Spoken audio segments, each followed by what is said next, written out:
Travaux majeurs, encore 10 jours de perturbations sur le pont Pierre-Laporte.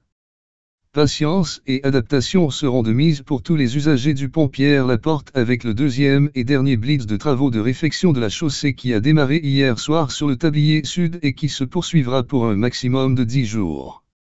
À nouveau, une seule voie est accessible dans chaque direction, et ce, en tout temps. Une meilleure longévité. La stratégie du ministère des Transports, MTQ, d'opter pour des travaux en continu sur le pont Pierre-Laporte, dans une direction à la fois, ne relève pas du hasard. En empêchant le passage de véhicules durant l'application de la membrane d'étanchéité, qui se trouve sous l'asphalte, celui-ci a le temps de se solidifier. En protégeant la membrane d'une usure prématurée, on augmente la durabilité de l'asphalte au cours des années suivantes, précise le MTQ. Il ne faut pas pécher par excès de confiance, mais en garde le MTQ. La grande collaboration des automobilistes et des entreprises a permis d'assurer une étonnante fluidité de la circulation lors de la première phase des travaux du 27 juin au 6 juillet dernier.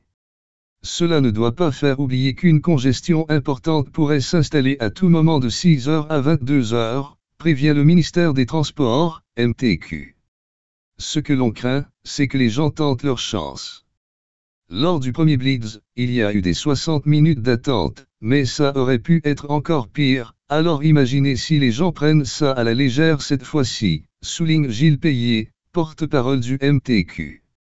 L'emphase, c'est vraiment de ne pas pécher par excès de confiance. Évitez absolument les déplacements non essentiels. Si les citoyens doivent éviter les déplacements non essentiels, il serait préférable d'utiliser le transport en commun pour ceux qui y seront contraints, recommande le MTQ. Ce dernier rappelle qu'une desserte du RTC et de la ST Lévis est accrue pour la période des travaux et que le tarif est réduit d'environ 30% pour la passe mensuelle. Le traversier peut aussi être une solution de rechange pour se rendre d'une rive à l'autre en évitant les ponts. Cependant, un seul bateau est en service, au lieu de deux, à la traverse Québec-Lévis depuis le 15 juin, et un avis de grève menace d'interrompre le service, les entre 13 et 14 août.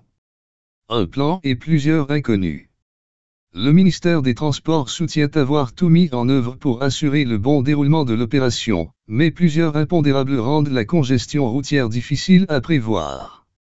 D'où l'importance pour les usagers de repenser leurs déplacements. Ce n'est pas la même dynamique, les gens qui vont être là à partir d'aujourd'hui, c'est qui? Est-ce que ce sont des travailleurs? Est-ce qu'il y a plus de touristes qu'au mois de juin? Est-ce qu'il y a des gens qui sont revenus de vacances qui n'étaient pas là au premier blitz? Il y a plein de variables. On est vraiment dans une équation à plusieurs inconnus, dit le porte-parole Gilles Payet. Mais nous, notre part, on la maîtrise. C'est le même entrepreneur, l'équipe est rodée, assure-t-il. Encore des navettes aériennes.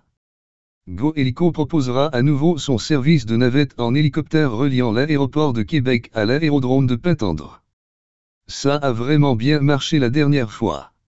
On transportait environ 200 personnes par jour.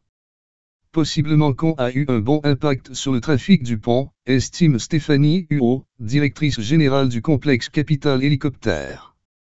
La demande est encore forte, alors que les 3/4 des entreprises qui ont utilisé le service le mois dernier ont déjà réservé. Ce qui n'est pas le cas d'Ernolysé, qui a connu des ratés en raison de la météo. Seulement 25% des personnes qui avaient réservé pour la première semaine des travaux, en juin, ont finalement utilisé son service, indique le fondateur de la compagnie d'aviation, Mathieu Maëlette.